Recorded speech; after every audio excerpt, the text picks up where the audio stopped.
How are you? Hi, Dan Glickman.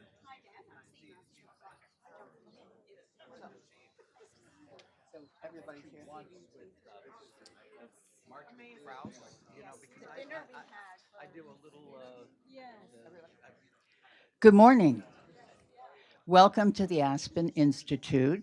We're about to get our program started, so I'd ask that you turn off your cell phones, and we're going to start by thanking our wonderful sponsors, Science Counts, Johnson& Johnson, Research America, Georgetown University, and AAAS. Without your support, this would not be a program that we could be presenting. So with that, I'm going to turn the microphone over to Dan Glickman, Vice President of the Aspen Institute, as well as the Executive Director of the Congressional Office. Thank you. Well, thank you very much. My name is Dan Glickman. I'm here at Aspen, and I guess I'm given the job for Anne Marie of kind of representing Aspen and welcoming everybody here. So I see my friend Rush Holt, who is here. We were both colleagues different times in the U.S. Congress. Bill Novelli, my friend for many, many years, and Alan Leshner, who, of course, was Rush's predecessor. So I have a great interest in science because I was Secretary of Agriculture in the Clinton administration, and historically, before the Pentagon began and NIH got into the research area, it was agriculture and the land grant colleges that kind of dominated research from the federal government's perspective. And through the land grant system, the extension concept, which has been modeled in a lot of different countries, and so I've been interested in that. And then, but the level of dollars going into food and agriculture research has been falling in real terms precipitously over the last several years. So. The Congress a few years back created something called the Foundation for Food and Agriculture Research. Some of you may know about this, modeled after the Foundation for the NIH and other areas, to try to provide a source of increased funding and attention on the relationship between food and agriculture to the rest of society, the importance of research, and the impact that food has on our just basic existence. And I sometimes have felt like back in my old days in Congress that if we couldn't get money through the agriculture budget, we got money through the Pentagon budget because that was the place where you would find the resources. But in any event, it's just a delight to be here, and what you're talking about is really important, and the role of science, and particularly how public perceives science. And I'm reminded of Daniel Patrick Moynihan, who said, "You can have your own opinions, but you can't have your own facts." And the purpose of science is to provide an opportunity for people to, through either public dollars or private dollars, to come up with a set of facts, and everybody may not always agree with them, but facts that can kind of set the agenda to make society a better place.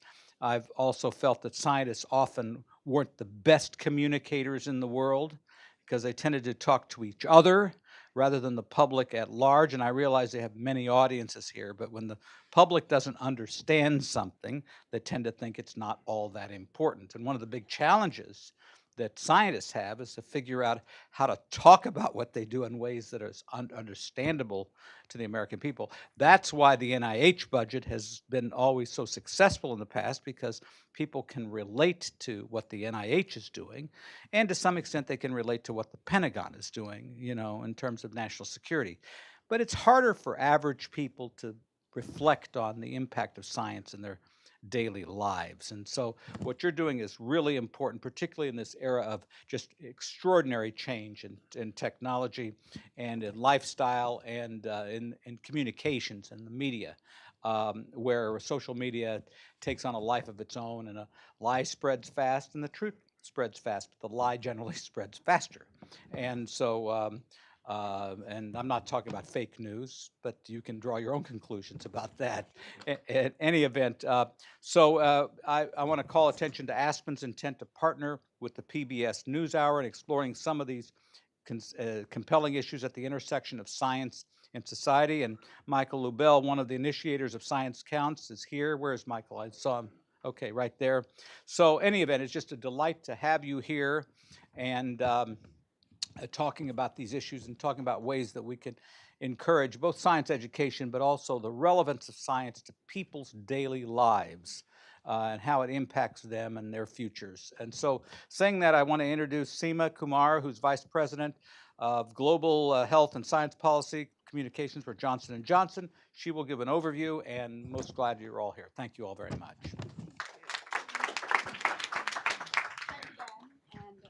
Oh, I'm sorry. Yeah, okay. Yes. Thank you, Dan.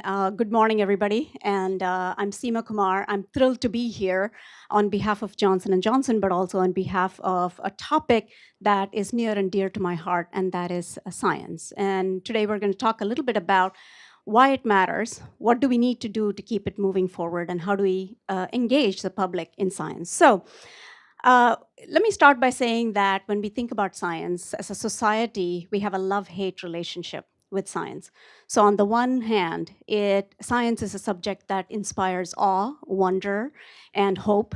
But on the other hand, science can also evoke fear, as in the case of genetically modified foods, as in the case of artificial intelligence, humanized robots, or gene editing. So at the end of the day, though, let's face it, science impacts our lives in every way. So from this iPad that I'm carrying, I never live without it, to the medicine that you take every day, to many other things. From the time we wake up to the time we go to sleep, science impacts our daily lives. And yet, this science, the topic, seems to be inaccessible to most people because even today, science is seen as something that is an ivory tower hobby, where people are engaged in things that are not relevant.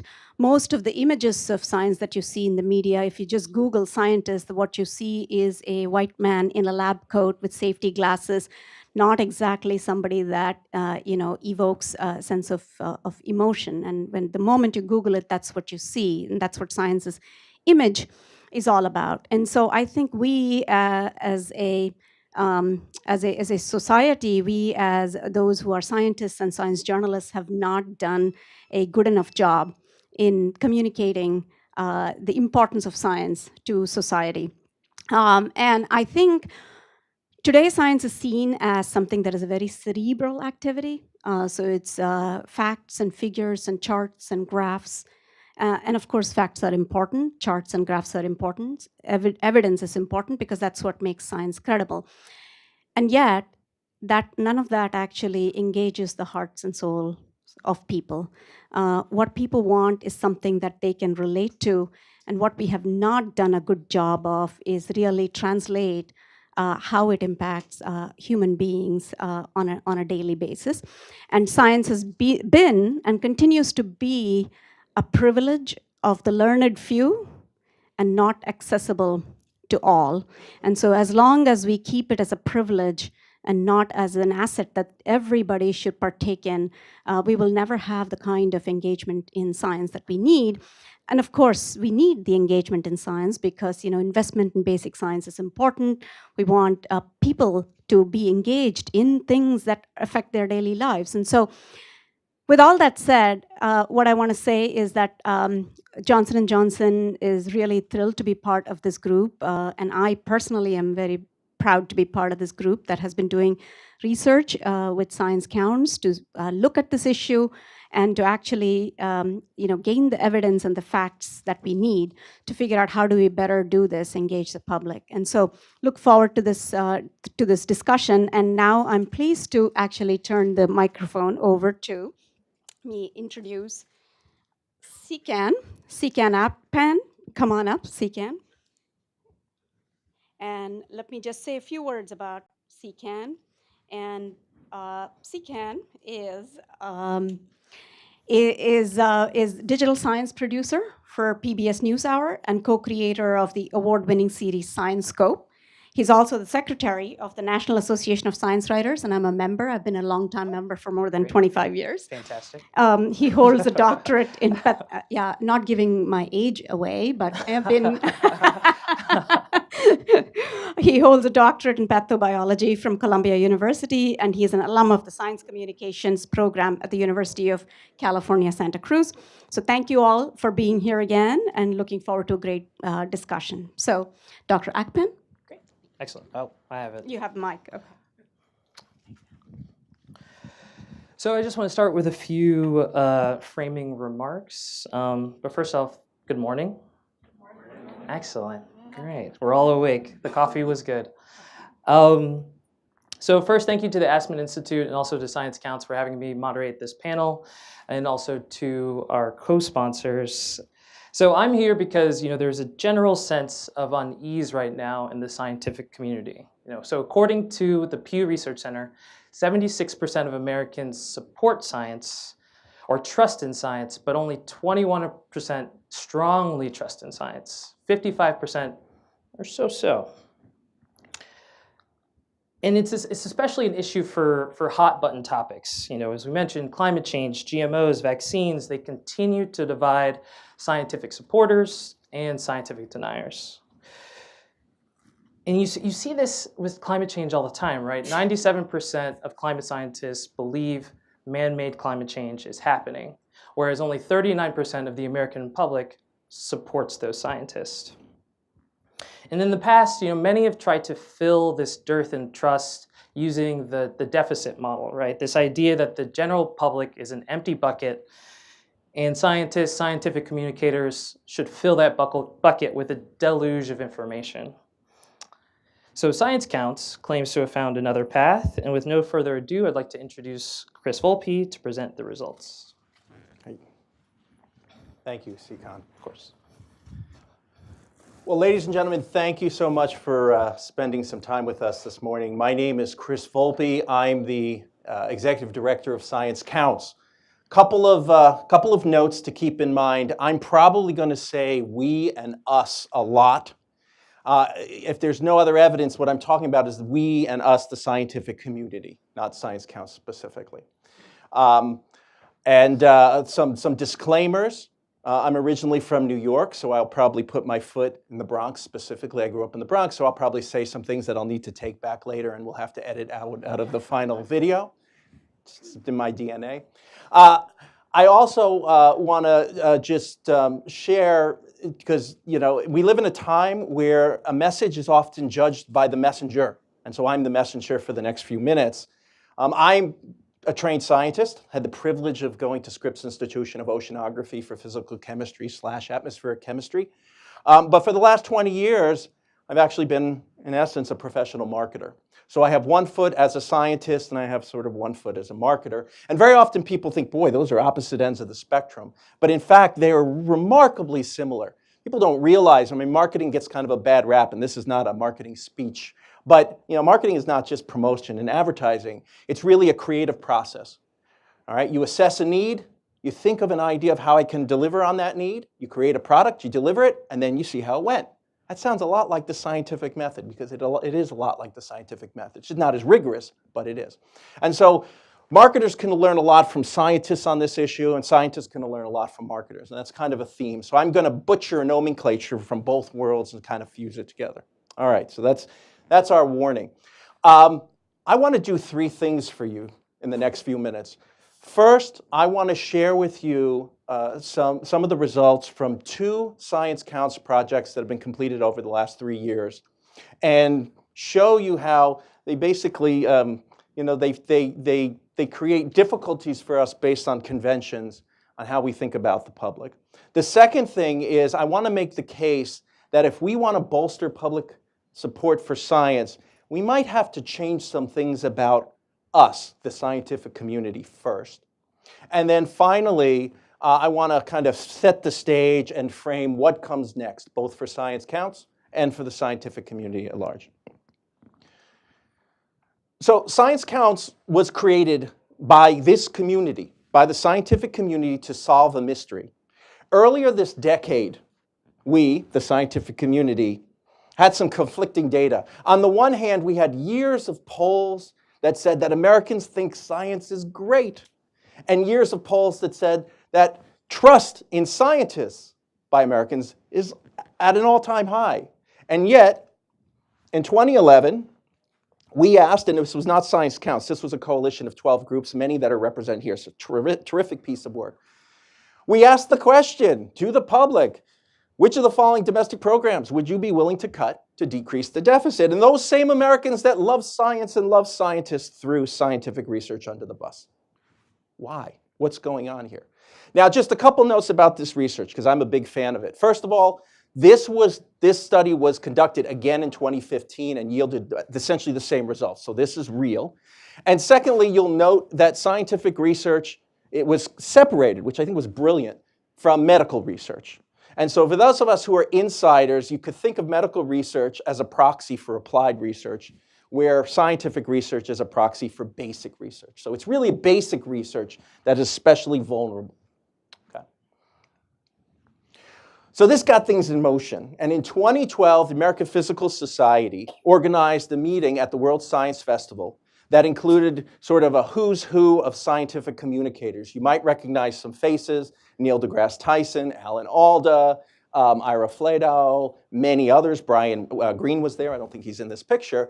And the consensus of this meeting was, boy, we better form an organization that is solely dedicated to understanding the dynamics of public attitudes of science, and then an organization that's prepared to do something about it. And that became Science Counts.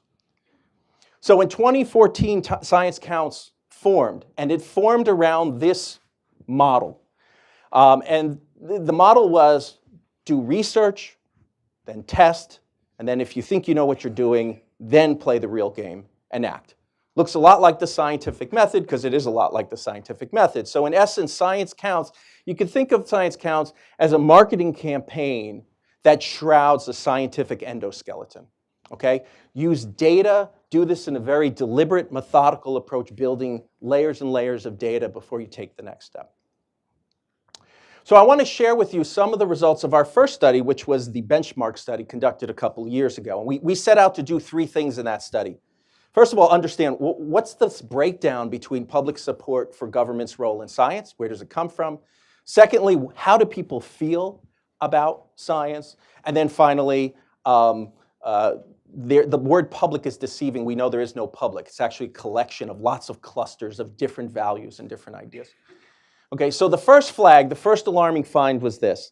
And what we found was the problem, the reason the public doesn't strongly support our federal role in science, has nothing to do with ideology or politics. It has to do with indifference and detachment. Public does not appreciate the role that government plays in pushing science forward. And specifically, we found 2 things, and these are sort of remarkable and scary at the same time. The first is over half of Americans believe that if we lost our leadership in STEM, it would have no practical impact on their lives. Think about that one. That's pretty significant.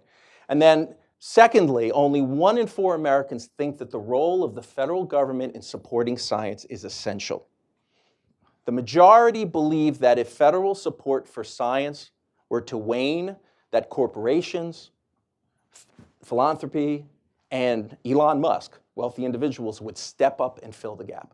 In short, the public thinks that the role of government in science is the tail, when in fact we know that it's more the dog. More than half of basic research is funded by that. So there's misconceptions out there, and we're going to have to work on those. In terms of understanding feelings, and that's going to be a big key, emotion, the emotional connect in public, the first thing you do is you do word association. And so what are the terms? How do people describe science? Well, they like to use words like discovery, curiosity, invention, optimism, youth. Aspirational terms, forward-looking terms. Okay, the language that the public rejects when it comes to science, oddly enough, are a lot of the words we use in this city when we're talking to policymakers. And I'm not advocating you should stop using them with policymakers. I'm just saying that these don't work with the constituents. Investment, competition, budget, funding, grant. Okay, don't tie money with this dream of science. Okay, that was a clue.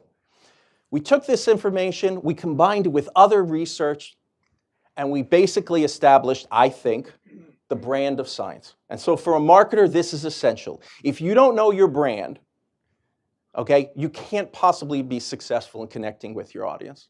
Coca-Cola made this mistake in the 80s. I won't drag out the new Coke tale, but the best branded company in the world, a company that sells sugar water and fake sugar water and makes $50 billion a year, because it's all about the brand, it's all about the emotional connection, made a huge blunder in the 80s, and it was a wake-up call. Our brand is hope. Another way, let me say that a different way. When we say science, people hear hope. Those are synonyms, okay? Now, please remember, most of us, and certainly many of us who are scientists in this room, we are not an accurate sample of the general public. So many of us do not maybe look at science this way. No, science isn't hope. It's evidence. It's a process. Yeah, I'm not saying you're wrong, but what I'm saying is you are not representative of Americans as a whole, and that's what we're trying to do, is figure out Americans as a whole, okay? This is profound, and this is a $1 trillion brand. You couldn't ask for a better answer. But there's nuances here in terms of putting this into operation, as we're going to see in a minute.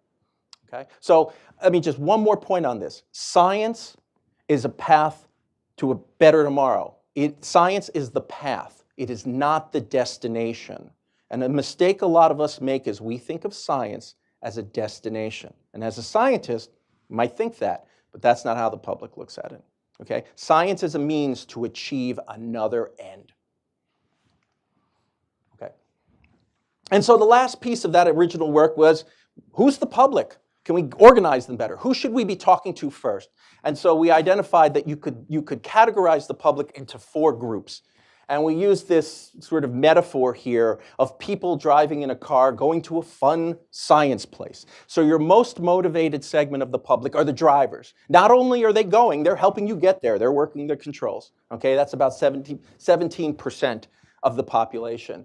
Then you have the front seaters who want to get there too, but they're kind of maybe one step removed. Then you have half of Americans who are backseaters. They're happy to go along for the ride, but don't count on them to help you get there. And then we have about 12% of the population that are not even in the car. They're completely disengaged. Now, these are not anti-science people. We've looked at them. They're disengaged people. These are people who don't do anything for the most part. They don't go to church. They don't care about science. All right, so they're out there. We're not going to worry about them. All right? And interestingly enough, this work was done prior to the March for Science, but when you look at the participants in the March for Science, especially the first March for Science, demographically, they match up really well with our drivers. So that was reassuring. All right. Now, warning, I don't want to dwell on the next slides, but for those of us who like data, these are fascinating, but they may hurt your eyes. Okay? Some people hate these, and I understand. All right. Let me just navigate, because I want to show you the richness of the data we now have to work with. It's a marketer's dream. All right, what you see here is essentially 2 variables simultaneously presented: political ideology and then socioeconomic status, in essence, education, okay? So we've basically asking a question, which of the following, and this is environment, how important do you think environment should be as a focus of scientific research? And so you have liberals' responses, moderate, conservative. This is, I don't think it's urgent at all. 100% is, I think it's very urgent. And so you can see, and this is not a surprise, that liberals feel much more passionately about the role of science when it comes to the environment. They're way up here. Conservatives, much less. Moderates in the middle. The polygons, which is where people lose it, are simply showing, okay, layered on top of that, does your education make a difference? Okay, and it does. It's a secondary consideration. Now the trick is, so you don't have to keep looking back and forth, the more sides you have on your shape, the more degrees you have. All right, so squares are highest educated, then triangles, then circles. That helps a lot, doesn't it? All right, but what matters is looking at these from a little bit further away. And so here's environment, national defense. How do you think it's going to look? Well, there you go. And so the importance of science's role in national defense, the inverse. Conservatives feel strongly, liberals not. And here you see there's a stronger pattern when it comes to education. Okay? And so more educated persons generally feel less strong, less educated feel more. Won't get into why, don't know why, can speculate why. But these are key when you're trying to basically match campaigns to target audiences.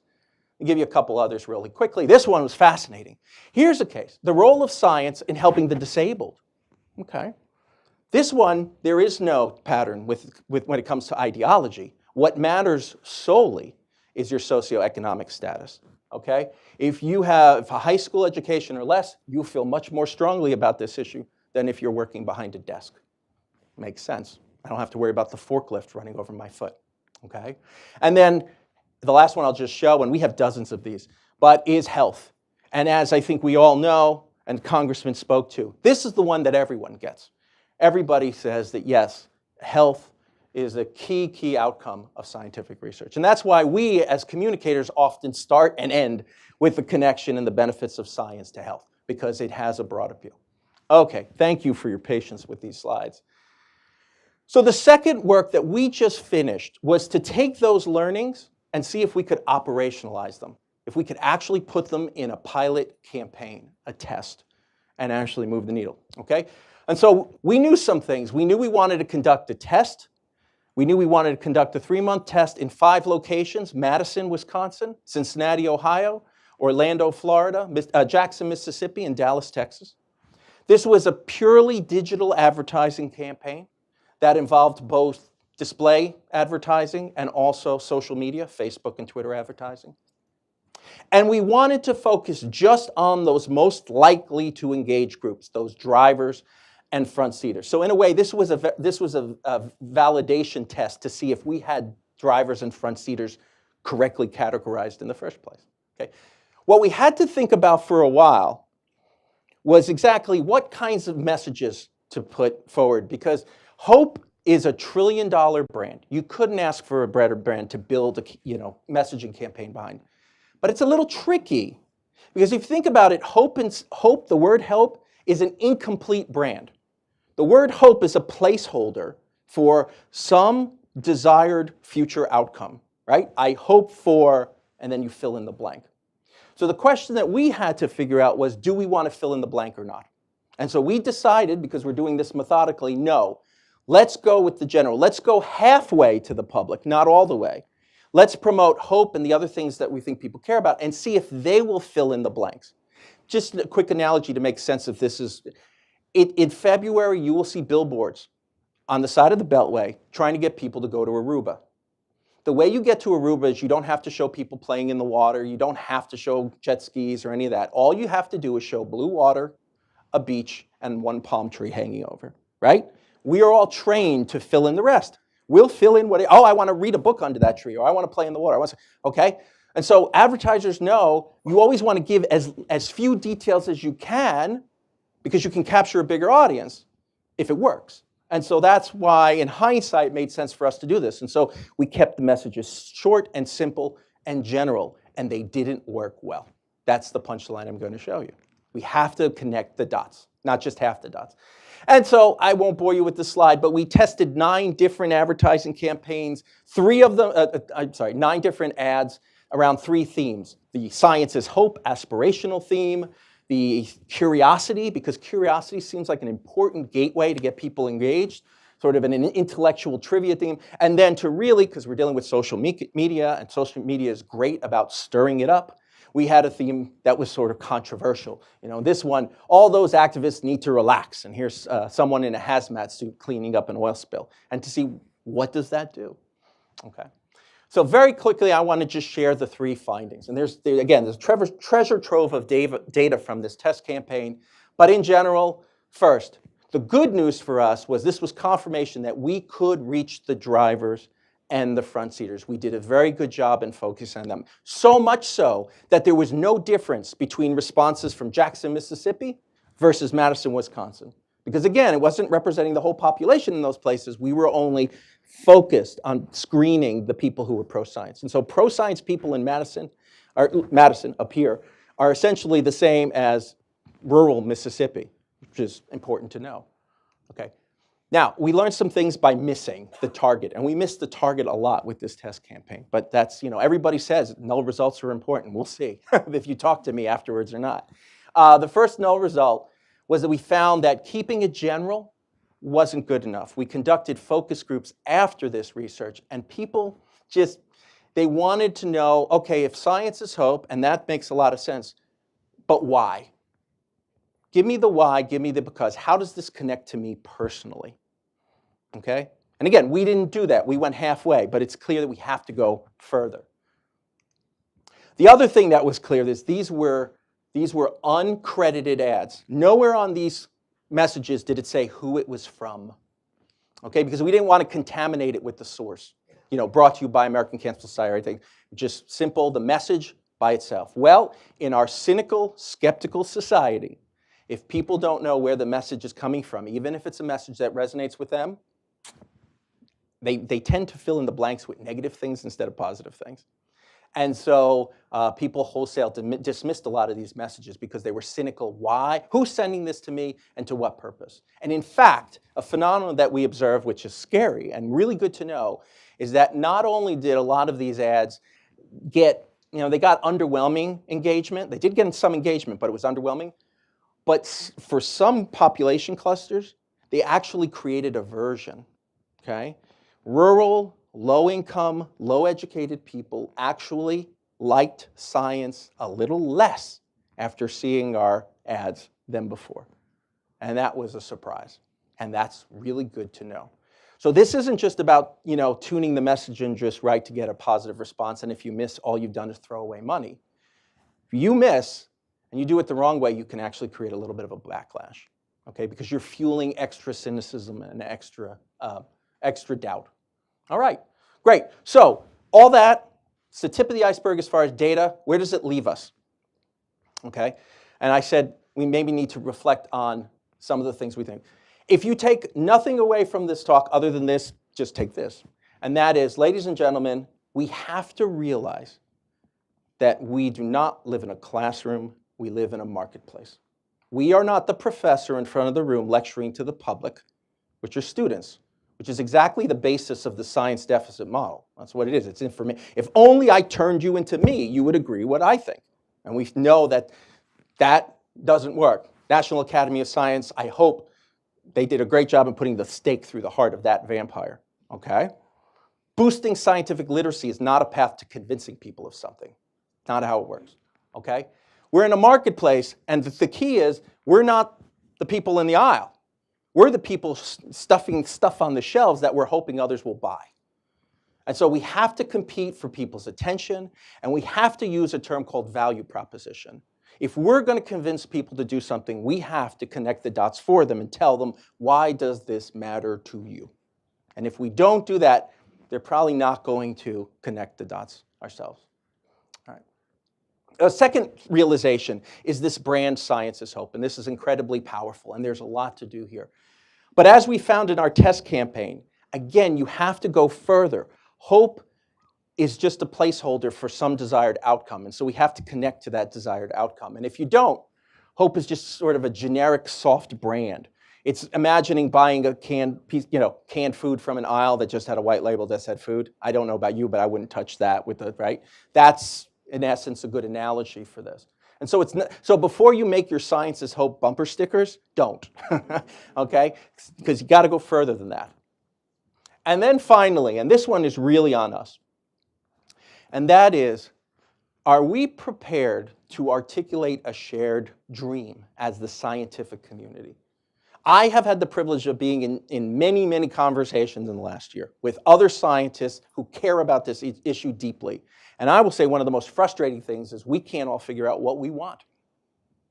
Okay? If I can grant a wish, what would you wish for? Oh, more money. Well, great, but you don't really want more money. You want more money to some other means. You want more money because it will then do what? And so wish for the what? Okay? And so as we move here into the conversation part, I would sort of just share my perspective. Maybe it's helpful, maybe it's not. And my observation is that collectively we want two things. There are actually two wishes, which is why it's hard to have just one. It's because the two they're related, but they're different. Wish number one is we all believe science is an asset. And then when you have an asset as a small business guy, when you have an asset, you want to do two things. You want to have more of it, and you want to increase its value. All right? You do those things, you're set. And so we want more science. And more science means turning up the knob on the scientific enterprise. And that has to do with funding, but it also has to do with creating more scientists, and it also has to do with helping scientists work better together. And so wish number one is we want more science. Wish number two, though, has to do with the cultural aspect, which is we want the products of science to have a greater impact on the public, the audience we care about. And so that's when we get into a lot of the issues about why aren't policymakers listening to science more, et cetera. That's a separate problem. And if I'll play economist here, the reason it's important to realize that those are different is the solution is different, okay? Wanting more science, that's easy to solve, or at least it's straightforward, okay? That's a supply problem. If I want a factory to produce more bicycles, I put more inputs into the factory. More people, more parts, more time, I get more bicycles, okay? The other one though, how do I get you to care more about what I care about? That's a demand problem. You can't push that solution. You can't use push marketing. You have to draw them in, okay? And that's where we go wrong terribly a lot with our interactions with the public is we try to push our ideas on them when in fact the smart play, every marketer and many salesmen know, is what I have to do is I have to stand here and basically want you to be me or want you to have what I have. You basically use different tools to get there. And so we have to acknowledge that that's a demand problem. So it's a different tool set to attack that problem. Okay. And so I'm essentially done. If you're wondering what's next for Science Counts, well, we were here to sort of catch everybody up on what we've been doing. Okay, and we're thinking about what comes next. But we do know, because it's in our DNA, that we want to continue to do more research and we want to continue to test. But we don't want to adore this problem forever. We're doing those two things because we want to get to the point where we're ready to act based on solid data and solid learning.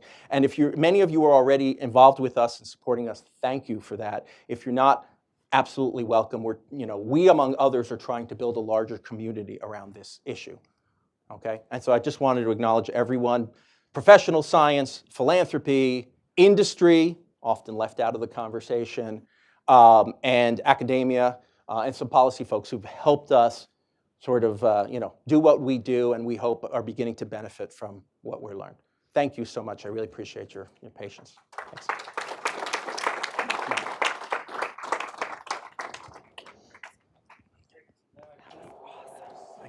Tools.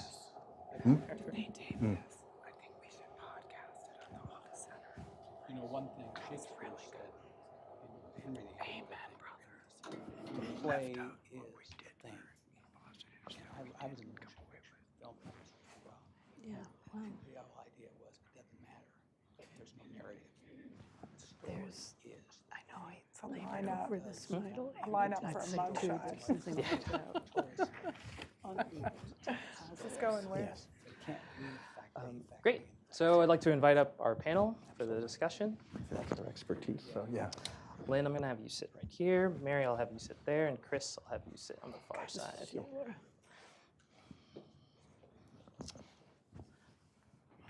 Excellent. Another round of applause for Chris for his presentation. Go Chris, go Chris. So now on our panel, we have directly to my right, Laura Linderfield-Scher. She's a PhD. She's also the director of the Alan Alda Center for Communicating Science and professor in science journalism at Stony Brook University. She holds a PhD in cultural studies from the University of California, Davis. As the Alda Center director, she oversees a dynamic organization that has trained over 12,000 scientists worldwide and introduced over 40,000 to the Alda method. To her right, we have Mary Woolley. She is the president and CEO of Research America. Woolley is an elected member of the National Academy of Medicine and served 2 terms on its governing council. She is a fellow of the AAAS and serves on the National Academy of Sciences Board on Higher Education and the Workforce, having previously served on the Board of Life Sciences. And Chris Volpe, who you heard from just now, is the executive director and founding board member of Science Counts. He has an academic background in physical chemistry and 2 decades of private sector experience in marketing and branding, and is a leading voice in data-driven social marketing strategies to foster stronger connections between the scientific community and the public. And I'm Seacon Ekman, science producer for the PBS NewsHour, as you know. So I want to start with a question to the entire panel, but I'm going to have Chris, I'm going to have you start, and then we can move down. What do you see as the biggest challenge in bolstering greater support in science, and what is one way to solve? Okay, so I'm gonna kind of pick 2 because they go together. One is where I ended, so I don't have to repeat that, which is we really need to figure out what is the ultimate objective as a community, because we're working sort of against each other in a fractured process. And that relates to the other thing, which is I'm not worried about making the value proposition to the public. That's just about time, energy, and testing. All right? I mean, companies do that every day. They have marketing departments. There's methodology to do that. What I worry about is our ability to bring together the key representatives in our sector, industry, professional science, academia, policy, philanthropy, and get all of those perspectives around the table to help us organize ourselves as we attack this problem. To me, that's the hard part. The other part's just hard work. It's always hard work. Me? Yep. So connected to that, I would say that the hardest problem, the most challenging one, but it's doable, is to change the culture of science to embrace engaging the public, so that it is something that members of the science community learn how to do when they're in graduate school, perhaps earlier than that. There actually is a role for a classroom experience in this, but it's for science, so that it becomes a routine, comfortable, and expected part of every scientist's career to engage the non-science community, to talk about the connections between what they're doing and hope and achieving something better, whether that's better health, better quality of life, a safe and secure nation, a more prosperous nation, better education for our children, the list goes on. But there's a role for scientists to play. It's one of accountability, but also of enjoyment and pleasure of being able to say to people you just meet or who you've known a long time in your family but have avoided talking to about what you do for a living. And they say, what do you do? And you say, I work for you. I work for you. And I'm proud of that work to make a difference for our nation. In the world of the Alan Alda Center, we use improvisational theater to train scientists. I don't know how many of you might have experienced this. It's very hands-on, experiential, and we use the concept of yes and. You build on what comes to you in the scenes of life and you say and. Building on what Mary says, it's about culture from my perspective. And I think integrating the art of listening into how we learn to communicate as scientists is so fundamental to fostering connections that extend beyond the idea that we spew information out and it lands on people. It just does not work that way. We've got to meet people in the value systems and everyday lives that they live in and understand and appreciate and value that that's where they're coming from. So that's the first key part, is listening is most critical part of communication, being responsive and in the moment. And secondly, we've trained over 12,000 scientists. That's a big number for one relatively small organization. It's a drop in the bucket. How do we scale these efforts up so this really becomes part and parcel of what it means to be a scientist? Not that I'm just going to go talk, but I understand that it's my role to be fundamentally engaged, because science is a really important part of culture. Great. I mean, I think I hear a common theme here, which is connection to the public. My question is, how do you foster those connections? I mean, I think the standard way is scientists publish a study, the institution reaches out to a person like me to cover it, and then hopefully, everyone in the audience thinks how great they are. How do scientists foster more direct connections with the public? For me? Yeah, down the line, sure. It's not just about thinking, it's about feeling. You actually have to care. And I think, in the work that we do, we're helping people foster that sense of community and belonging, and that it matters to me that you can reach out face to face. Of course, digital is important, but having those real world connections and relationships is at the heart of this. Mm-hmm. Yeah, no, I mean, where do people do it? Are you saying that scientists need to go into classrooms? Scientists everywhere? Just I mean, everywhere. Look, it's not like we say every single scientist should go to a classroom. I think it's a marketplace of ideas, and you've got to figure out where is it that I feel that I can make a difference. I also think one of the things we've had this conversation, the three of us, is who are the partners in communities who are already trusted and valued, where we can form new connections and partnerships to talk about science in ways that really begin with where people go, their churches, their barbers, their hairdressers, shoe stores. Science is everywhere. It's in your clothing and your food. It's in electricity. Everything we do, every item that we purchase pretty much connects back somewhere to science. So how do we open up those ideas and foster a sense of responsibility in scientists? I think it involves training. I do. And I think it has to start much, much earlier than we're doing right now. Right, and can I add here that there's a metric that tells us that we're not connecting to people every day, and it's the invisibility metric. So Research America commissions public opinion polls, been doing it for a long time, and we know that nothing's changed for decades. The percentage of people who can name a living scientist, even taking into account that some of the people they name are dead, you know, it isn't that kind of test. Just their willingness to say, yes, I can, and here's a name, is 17%. 17% is all. That means a lot of people who are, in fact, trained as scientists or close to the science community are not self-identifying in a meaningful way, a way where there's real communication going on in their day-to-day activities. And when we see that metric change, we'll see other kinds of change, we would predict. It's also true that only about a third of Americans can name any place that medical and health research is conducted. Not science broadly, but basically easier question. Medical and health research. Can you give me the name of anywhere the medical and health research is conducted? 2/3 say no. That's not a hard question.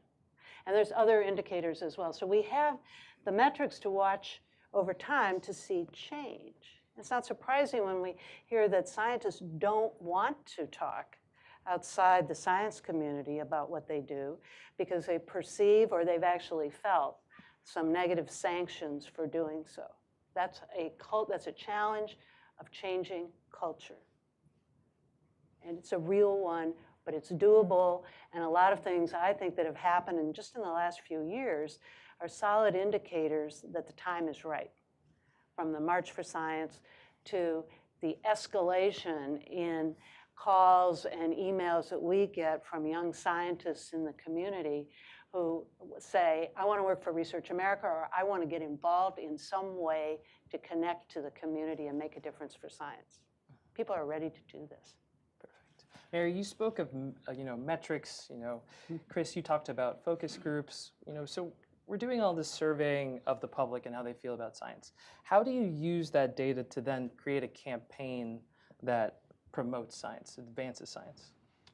Yeah, I mean, the short answer, that's a great question. The short answer is that I'm going to lean on the private sector on this one. I mean, in this country, the private sector spends somewhere between $200 and $400 billion a year in figuring out what you just asked. And so one of the things we need to do is not feel the need, which we often do as scientists, to completely reinvent the wheel from fundamental principles. Okay? And so there's a lot of tools out there that we can use. And you see it with the people around us. Journalists are a key point in terms of sharing information. Scientists don't train journalists. Journalists train journalists. Sometimes scientists want to change the way that journalists do what they do because they think journalists are PR people, and that's not the job of a journalist. So it's about, I think, the first step is establishing the facts, understanding what is. What is. And then we have to be open to use other tools that other people use and embrace those tools and input, our unique problem. I mean, we need to be reluctant in reinventing the wheel, first of all, because we don't have time and we don't have the resources to do that. And so we should embrace that.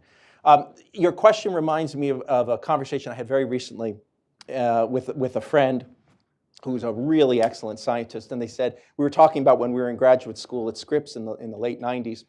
I said, what we need is, wouldn't it be awesome if somehow in pop culture we could have a TV show like Friends? This is how far back we go. So he's referring to Friends.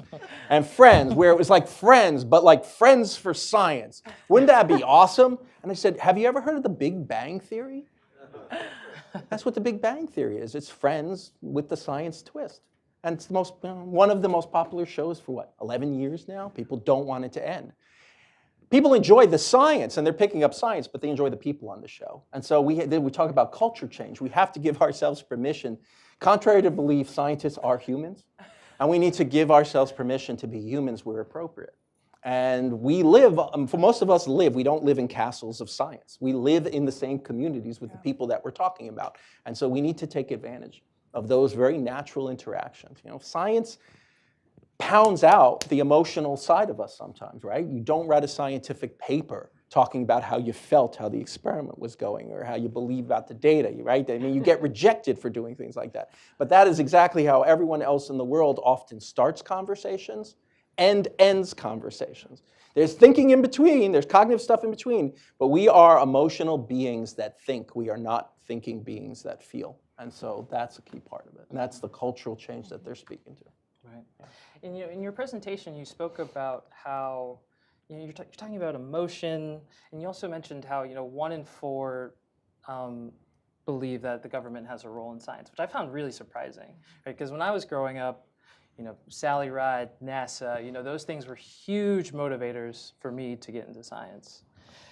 I guess, what do we do to I guess repair that relationship between the audience and the government's role in science? Do we need another space race? Is there a way to apply that idea of moonshots to other fields? And how do you execute that in terms of branding? That's to me. That's to everybody, yeah. Would you guys want to? Yeah. Well, some of the examples you gave, Zikon, relate to external realities that were felt in a very threatened way by Americans. Some of it's about dreaming, but a lot of it is about, wow, we're losing our status in the world, our global competitiveness, Sputnik, et cetera. So an external force comes along and shakes up the nation. 9/11 is an example of that, not particularly making a difference for science, I might add, but certainly changed our priorities in this nation. And they could change again. Right now, we're at a almost tipping point. I know many in this audience are aware that other nations, China notably, are now at a point where they can afford, and they've made some significant investments, up to 20% or something, don't quote me exactly, per year over the last many years to up their commitment to science and technology and to R&D at a time where the US has been taking it for granted and just kind of riding on past experience. So that when that day comes, maybe next year, the day after, where the Chinese really are the first to fill in the blank, maybe it's going to be a new cancer cure, maybe it's going to be in another area, that'll be a wake-up call. The bigger it is, the bigger the wake-up call. So we can wait around for a threat to our lifestyle, or we can start getting to work now to make science, make it possible for science to deliver on its capacity, which right now isn't fully engaged, to make sure this is a more prosperous nation, a healthier nation, a more secure nation. We can do it. The aspirational value, which was brought out in your remarks, Chris, about it's not just about hope, it's about hope for what. And when you think about defense, it's defense for security. So you don't have to worry about your family being safe. Defense for safety. So it's science of various kinds for what? For health, for prosperity, for energy efficiency. You can fill in the blanks. We can get there to accomplish those means to the end, and we can have a country worth defending as well as a well-defended country. I think there's something to be said about a gathering just like this right now, where people come together and we recognize that we may have differences in the way we want to approach this, but we've got to figure out some common strategy and tactic to move forward. We have experiences every day. There are things in the newspaper where we could be convening more together around communicating about science, whether it's a tsunami or some other disaster or some other opportunity where we could leverage the power of partnerships to move forward together. I think that's really critical right now. Media partnerships, like the one with PBS. I mean, I look at the impact of major films on American identity and our relationship to science. And I think that there's so many behind the scenes kinds of leadership that take place to bring those elements to the forefront. We were recently in Mississippi, and there had been a little pushback. Why are we going to go to Mississippi to do a major workshop there? Well, it turns out they train, I think, 60–70% of the meteorologists in this country. I look at the work that Ed Maybach leads at George Mason University, where they are studying how meteorologists, weather people, trained to talk about climate change have an impact on the populations in the communities they serve because they're trusted. That's all about partnerships and networks. Trust. And trust, yes. Trust. Critical aspect. Yeah, I would just wrap it up by reiterating the fact that, as we said, science is hope, but hope for what? I mean, the kind of the slogan I would take away is to most of the public, science is what science does, what science produces. And so your question was framed in, do we need to create some desired outcomes? Some challenges, some aspirations. We can do this, and absolutely. I mean, there's no doubt. What those are, how to present them, and by whom? Well, that's why we have to do the testing. These in essence, these clinical trials. We could just throw spaghetti against the wall, but history has told us that's a good way to waste time, money, and as we saw with our results of our test campaign, you can actually do damage. You can set yourself back if you're a little bit reckless with what you're in terms of matching. Mm-hmm. Yeah.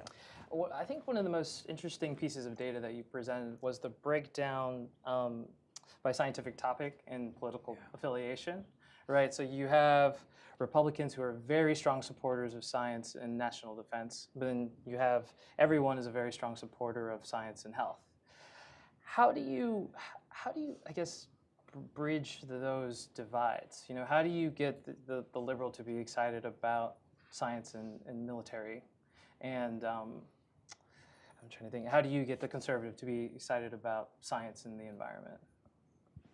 I think down the line, in terms of policy, communication, and data-driven reporting. I could stall for you if you want. No. One person at a time. So the usual response, we won't go through the whole exercise here, of talking to a science audience, if you ask people to raise their hand if they would recognize by sight their member of Congress if they saw that person in line at Starbucks at home or something, get a maybe 10% of an audience of scientists would say they recognize their member of Congress by sight.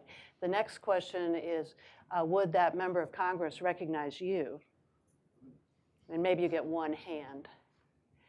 When science gets to, speaking of metrics, or a kind of metric, when science gets to the point that people in banking or people in real estate or in any other activity you can name, defense, that has an impact on public policy making and thus on policies and funding, there is a recognition that the people who are involved making the difference in that area need to be connected to their policymakers, and they are. And when they are connected, they find that it's not useful to throw other people under the bus in the process. That if you're throwing, whether it's another kind of science under the bus, you're not only making an enemy, but giving a policymaker a message that these people do not have their act together about what's important.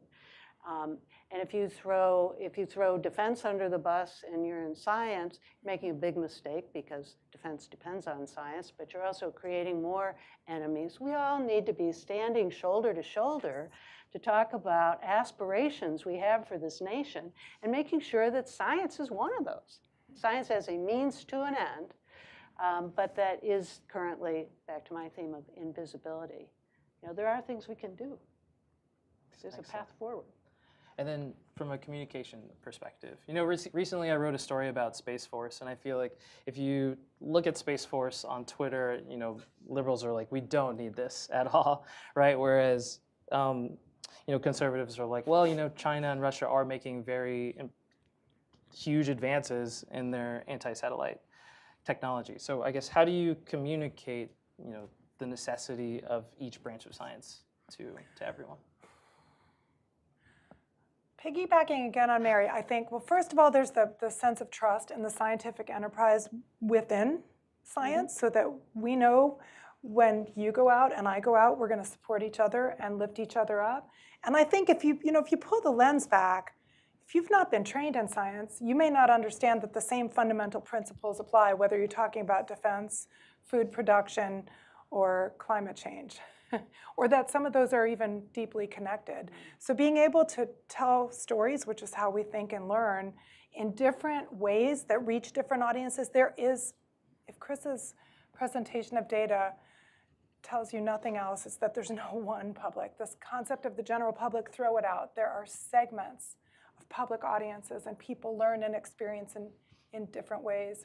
So we've got to be able to have, I think, some common ideas or talking points about what the scientific enterprise produces that other forms of knowledge production don't, and that they matter whether it's defense, food production, climate change, immunization. Those are the same standards. And communicate those in different ways through really different channels. It's not going to be one way to do that. This is not easy. A lot of scientists who come to train with us, they think they're going to work with us for 2 days and then they've got it. And it's like they recognize, first of all, they feel inspired about their work again, which is really important because they see a story in themselves, which I think is so critical, and an inspiration and a belief that they can go out and make a difference. And then they recognize this communication thing, it's really hard work. You've got to put time and energy into it, and it's constantly changing. You've got to stay on top of that. Perfect. We're running short on time, so I might just have one final question. So in the past couple of years, federal investments in the National Institutes of Health and other research agencies have been relatively strong, after a long period of, what some might say is stagnation. So going forward, what does industry, the government, what role should they play in terms of funding the scientific enterprise? And I guess what are some key areas do you think are important? Well, let me start that one. I'm sure all of us have something to say by saying that the idea that we've made up for lost time because we've gotten some good increases lately is not true. Just NIH alone, at this point, having had some, and thank you very much, Congress, lovely increases in the last few years, is now back to its 2008 purchasing power level. And nowhere near, as is true of all the other science agencies, nowhere near the ability to deliver on the challenges, in health, whether it's Alzheimer's or opioids or cancer or diabetes, the list goes on. But in so many other areas, we are so far from putting science to work at the level it can deliver that there's a clear goal out there that we should be striving to accomplish. We're not there yet. And other nations are showing us that we're not going to be necessarily first and only anymore, which is another important driver to keep everybody's eye on the ball. So I could go on, but I'll let my colleagues talk more too. Go ahead. Yeah, I agree. I mean, the key to your question is relatively good. I mean, relatively good in a short scale is good, but overall it's inadequate. We're nowhere near. And the world is becoming progressively more complex and challenging. And so you would think proportionally our investment in trying to solve those, increasing complex problems should go up, and it hasn't. It's gone down. So that's a problem. I mean, there was a lot of positive news that came out of our research, especially the initial benchmark work, which was a survey. And one of the learnings there that was encouraging, we could maybe build on, was a sense that both for each end of the political spectrum, people welcome the idea of the public sector and the private sector working together on problems. Yeah. So one of the things we looked for is, because at the time we did the work was 3 years ago, Affordable Care Act. Were we going to run into an ideological firewall where conservatives said government has no role in science? Not at all. People got it. In fact, in their somewhat off view in terms of dollars, they understood that, hey, government does certain kinds of research better, especially stuff that serves the greater good. That was a term that came up a lot. Serve the greater good. okay?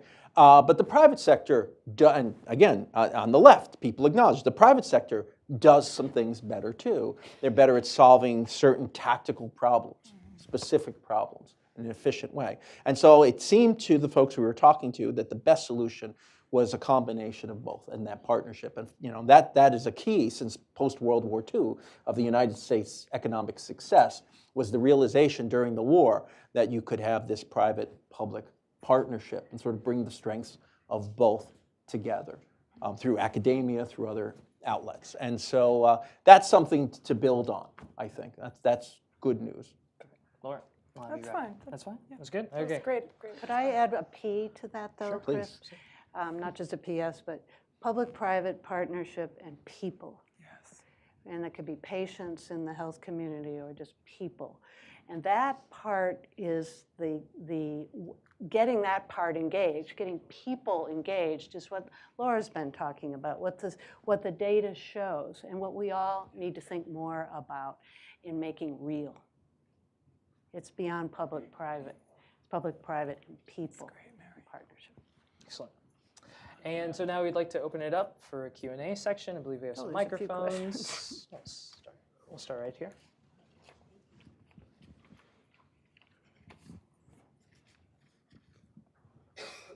Am I up? Yeah, it's you. My name's Aaron Mertz. I'm a research fellow in biophysics at Rockefeller University in New York City. A lot of your data seem to suggest that there needs to be relevance at the end of that line, hope. How do you brand relevance of basic research when the long-term goal and application might not be readily apparent? Do you guys want to talk? I think you can start with what is relevant and back up from it and show that these are the same processes that lead to other scientific outcomes. I think it's all about, we have this game that we play in our workshops, it's called hobby speed dating. You've gone through this, where we have you partner up with a fellow or sister scientist, and then you have a minute to, you say, what's your hobby?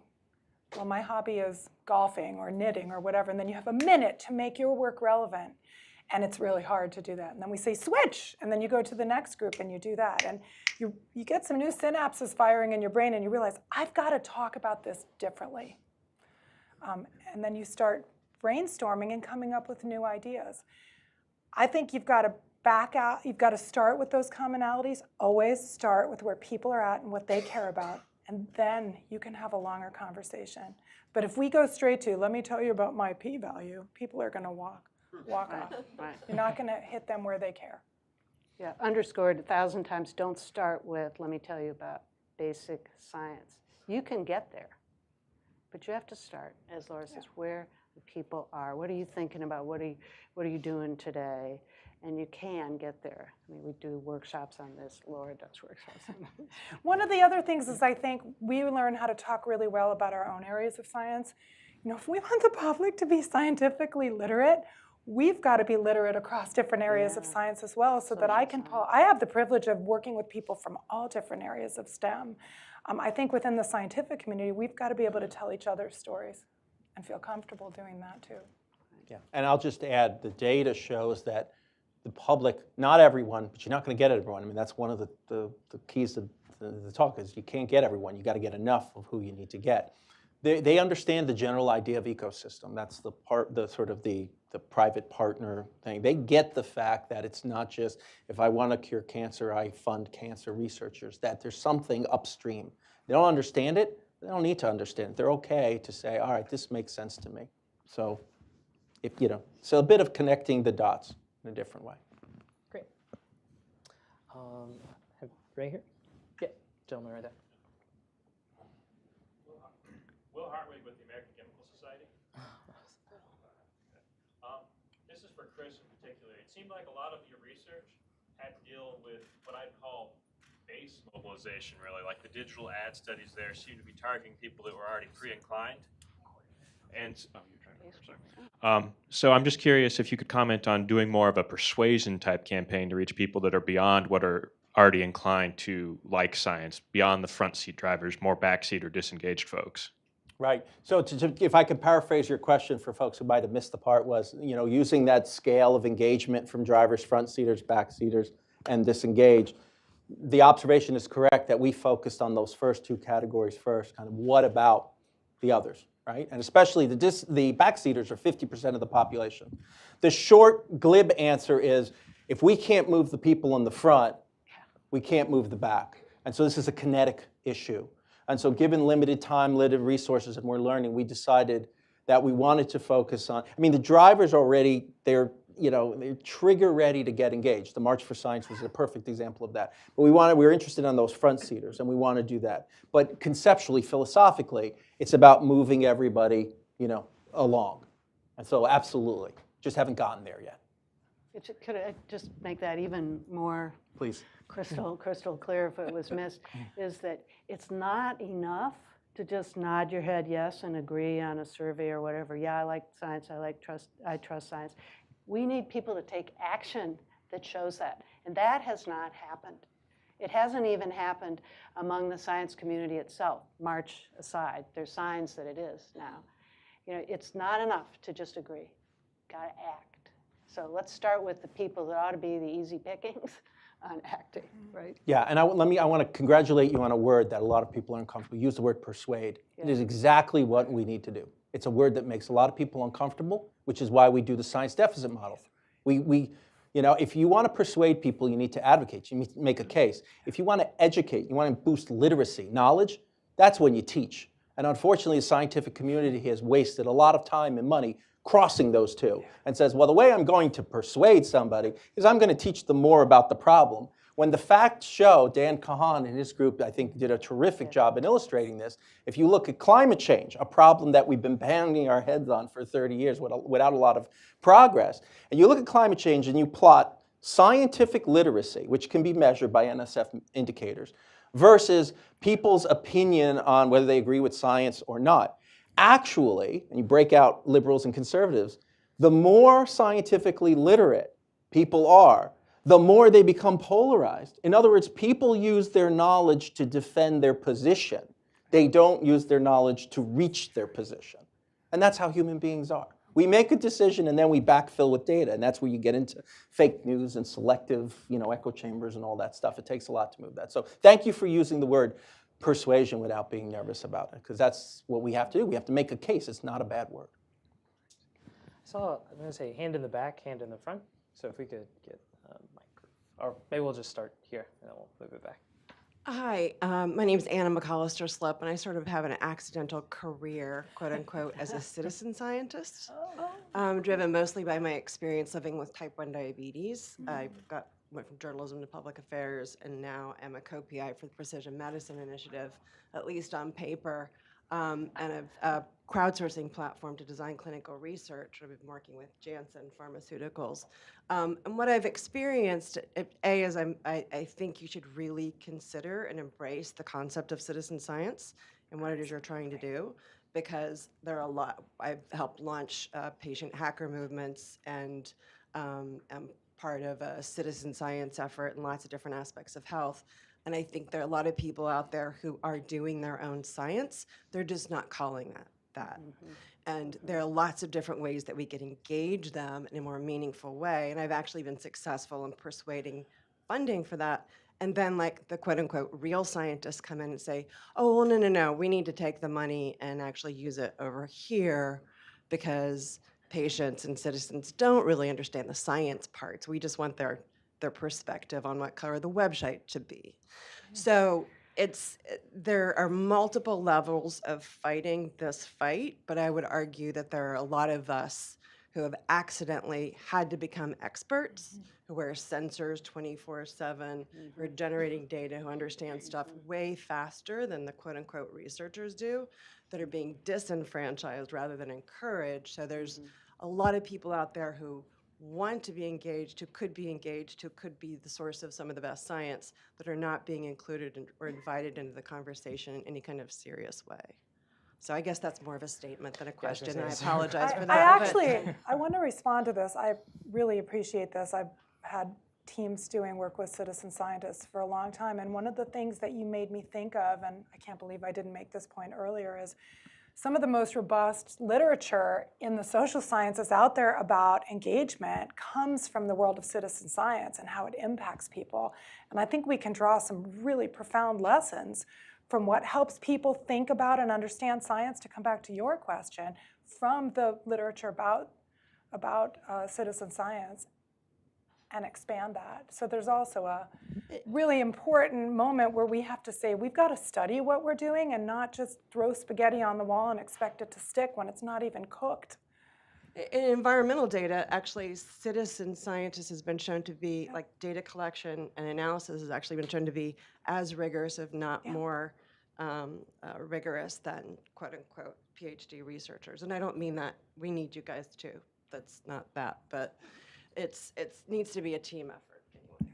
It does. And then in the back, over here. Chris, you said that some of your messages generated a backlash. Could you say a bit more about that? What particular messages generated a negative response, and how was that negative response measured? Yeah, so the audience was that responded negatively were rural, which every one of those 5 test areas incorporated a certain amount of rural area, so we could identify where they were. So they were rural, low income, low SES, social economic standing individuals, okay? Where did the backlash happen in terms of testing our 3 themes and 3 variants of 3 themes? Across the board, all of them did it, okay? So it was clear that there was something systematic going on. And so that's where we actually added, kind of along, sitting down with these folks in focus groups. I mean, not the exact folks who ended the survey, but those demographics to understand. And it became very clear that a big part of it was the fact that our messages, first of all, they didn't know where they were coming from. And so they were received very suspiciously. And so though that group was more suspicious than the other group, perhaps. Okay, it looked that way qualitatively anyway. The other part was, look, it's almost an offense that you're using up my time. You're telling me that science is hope, or you're giving me this interesting tidbit, and I'm interested. I care about this stuff. I'm pro-science, but you didn't deliver the punchline, right? Which was where I was saying we only went halfway. So I was expecting when I engaged this ad to hear a great story about a person or a group of people doing something specifically that build on that tagline. We didn't do that in this study. We kept it very simple.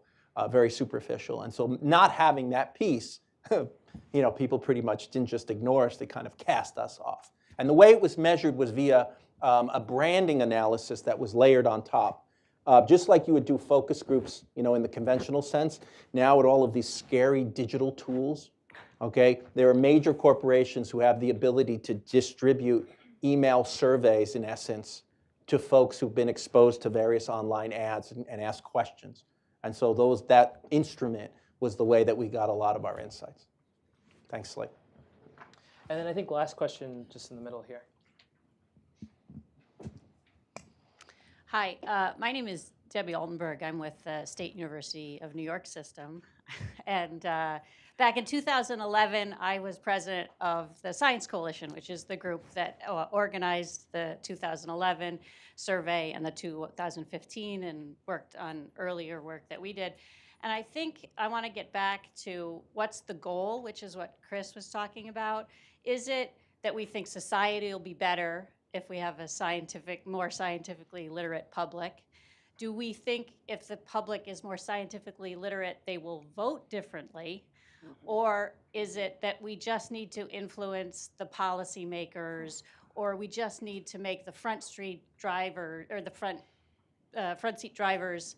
vote differently than they are now? So I think all of these things are great, but if we don't get to the goal, we're all doing these surveys, we're all different kinds of advocates in the science community, we're just going to spin our wheels. Which we have been for some time now, speaking as one of those spinning the wheel. But a lot of good work has gone on for many, many years. And the reason Science Counts exists is because so many of us felt we had to take a deeper dive.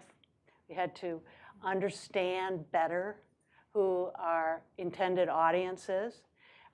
You won't be surprised to hear that we from Research America spend a lot of time thinking about the policymaker audience and getting better constantly at connecting with that audience. But I'm always reminded of the Thomas Jefferson quote. And he said that public sentiment is everything. Without it, nothing is possible. But with it, anything is possible. So working with policymakers is critical. We can't stop doing that. And probably everybody in this room in some way or another is connected to organizations that are actively working with policymakers. But if we don't do a better job working with policymakers' constituents, it's a house of cards, you know. It can collapse at any moment.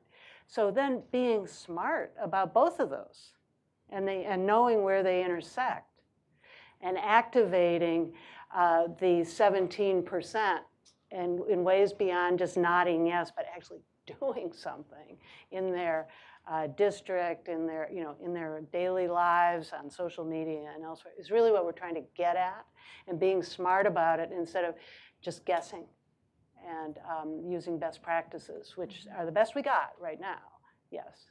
But it's time to put them together.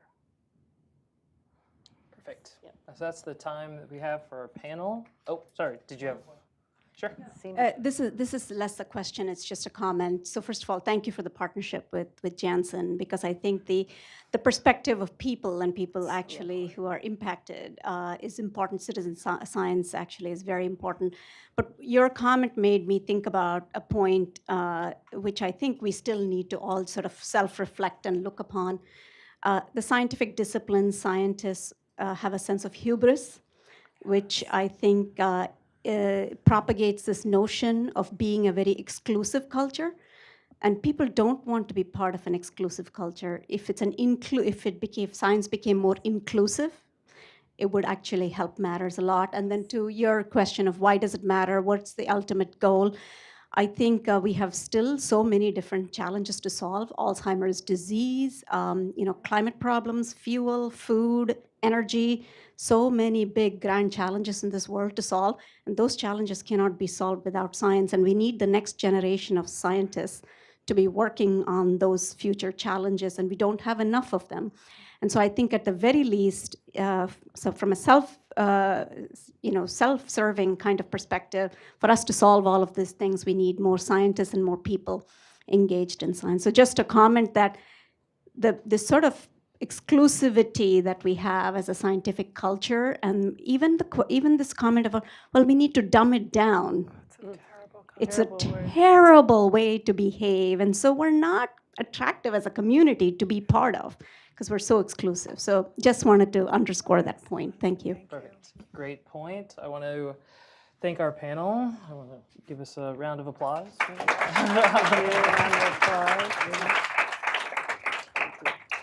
And then I'm going to invite Rush Hold up to send us out.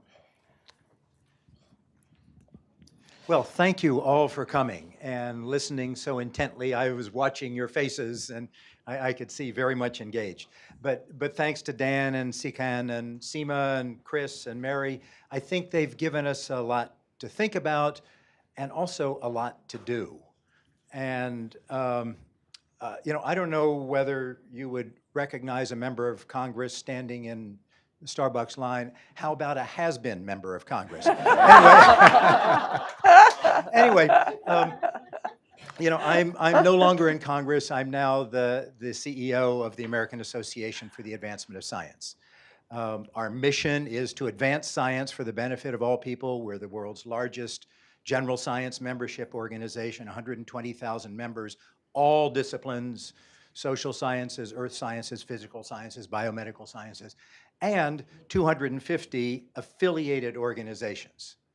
One of those organizations we are very much affiliated with is Science Counts. And Science Counts' stated purpose, just to remind you all, or actually it wasn't even stated yet today, is to promote awareness and support for science in collaboration with scientific societies, educational institutions, industries, and charitable organizations. Now, I think you've heard today that Science Counts has really had the most original and interesting work in a long time in what moves people when thinking about science, who thinks about science, and how they think about science. And now their purpose of building awareness and support can mean a lot of different things to different people. You were asking, what is the goal? Obviously, it has to do with science funding and support of that kind, government appointments, filling vacancies for actual scientists where they should be. But for me, the goal is for people to incorporate science into their everyday thinking. Yes. Jefferson's public sentiment that we were hearing about, and to see the relevance of thinking that is grounded in evidence. Now, there are a lot of people, a lot of organizations supporting Science Counts, including AAAS. They see the need for this. I can tell you as a longtime member of Congress, I certainly see the need for this. It is a big lift, but it is so important that we can't fail to try to see if people will incorporate science into their everyday thinking. It's no small challenge. There are many components to approaching this, to solving the problem. There are many actors trying to achieve this broad cultural change. Many approaches, many scales necessary in doing it. You know some of these actors. You are some of these actors, science organizations, philanthropies, industries, generally not politicians, as I've observed up close. They do not see the relevance of science to everyday life. That's because they're like everybody else. They don't yet see the relevance. So you are that change. You are the ones to bring about the persuasion. And yes, we shouldn't avoid that word. So please get involved with these actors that you know or that we can tell you are involved in working toward this goal. And I thank Science Counts for the really creative, original work that they've done over the last few years. This is something of a coming out party for Science Counts, so that you can understand this kind of research, market research, sentiment research that is going to be so important in solving this big problem that is generally not recognized as a science problem. But I would argue that science is at the heart of solving it. Thanks. Excellent words. Thank you, Rush. Many thanks again to our panel, to the Aspen Institute, and to Science Counts. And make sure to watch the NewsHour. Thank you. Couldn't live without it. Thank you.